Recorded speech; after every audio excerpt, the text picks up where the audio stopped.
Сәлем достар, бұл ипотека академиясы. Сіздермен бірге мен, Нұрболат.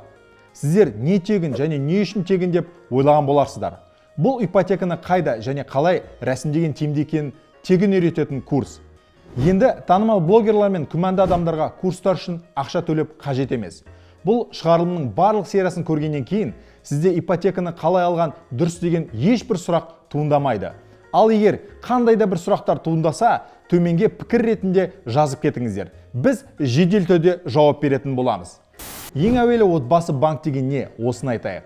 Тұтынушылар арзан несиеге қол жеткізу үшін өздерінің салымдарын отбасы банкте сақтайды. Оны тұрғын үй жағдайын жақсарту үшін ғана қолдануға болады. Оларға не жатады десек, баспананы сатып алу және оны жөндеу жұмыстары. Бұған құрылыс материалдарын алу мен делдалдарға төлетін ақы кіреді. Жер учаскесін сатып алу және үй құрылысы. Сіз үшін ең бірінші қадам ол отбасы банкінен депозит ашу.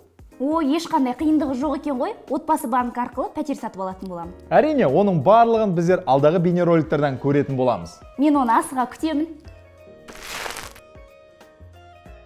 Бізге лайк басып, пайдалы да қызықты каналымызға жазылуды ұмытпаңыздар. Егер келесі шығарылымды күтсеңіздер, қоңырау батырмасын басыңыздар. Келесі кездескенше